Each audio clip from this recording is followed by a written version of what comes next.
You know, sometimes we forget that when Jesus Christ was preaching, he had a lot of opposition. It wasn't like rosy for him to just give long speeches and people sat and idolized him and went, ooh, ah. He was always surrounded toward the end of his ministry with religious experts who followed him and taunted him and tracked him and tried to pin him down in questions. There's a great example of this in Matthew 22. We're going to talk about that today. Matthew 22, he was preaching, and these Sadducees came up to him, and they were a very religious sect at the time, and the Sadducees did not believe in the resurrection.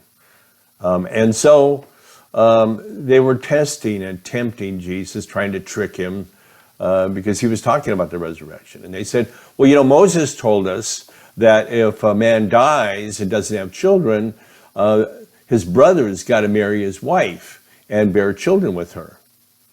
And, well, there's a case of 7 brothers, and this happened too. And the 7 brothers all died. So in the resurrection that you're talking about, whose wife is she going to be? See, they thought they really had him cornered with this tricky little hypothetical question. You know, it's amazing what people tried to do to Jesus. And he just said, you err not knowing the scriptures and not knowing the power of God. God is not the God of the dead, but of the living. And he said, they're not given in marriage in heaven. They're like the angels. And he shut him down. So then the Pharisees were watching all this. You know, the crowd was amazed, by the way. People loved it. So it backfired on them. So then there were Pharisees. There's another group of religious people high up. They wore fancy robes and they had big garments with colored decorations. And they came up to Jesus, one of them who was expert in the law. And that's where we're going to pick up the account. Matthew 22, verse 34.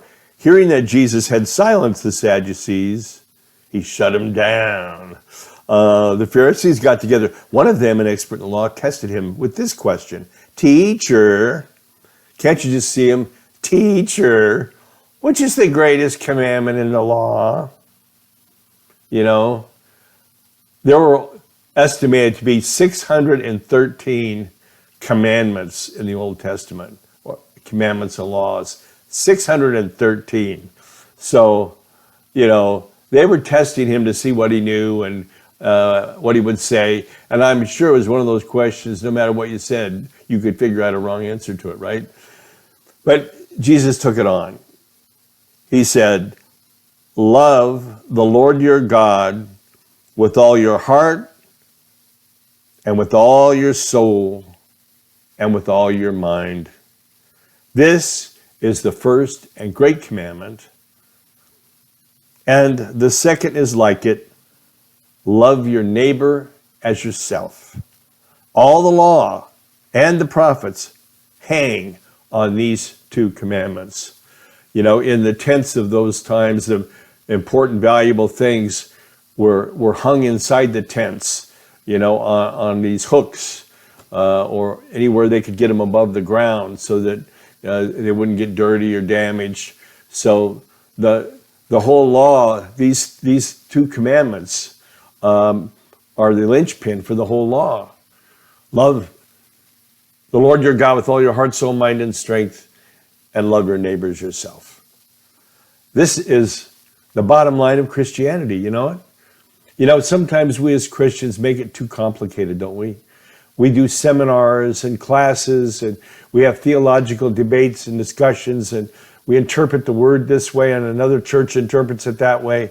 And atheists love to point out the fact that you can prove anything from the Bible. You can twist any verse and make it say whatever you want it to say. And there's a lot of truth to that. So, you know, people can get wrapped up in how much knowledge of the Bible and all that have. But it comes down to this. You got to love God.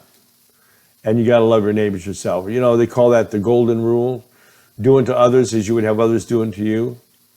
So those 2 simple things, man, if you do those, you're going to be doing everything under the law. You know why? Because, like, for example, the Ten Commandments. If you're loving your neighbors yourself, are you going to lie to your neighbor? If you love your neighbors yourself, are you going to kill your neighbor? Are you going to commit adultery? Are you going to steal? You see, love is a higher law. And if you're walking on that plane of love, you're not even going to go down and dip into those things that were talked about in the Old Testament law. The greatest law is love the Lord your God with all your heart and love your neighbors yourself. You do that, that's going to take care of so many things, and it's going to keep your life simple. And we need to do more of that simple walking with God instead of getting caught up in how much we know about the Bible or how much we know or how experienced we are.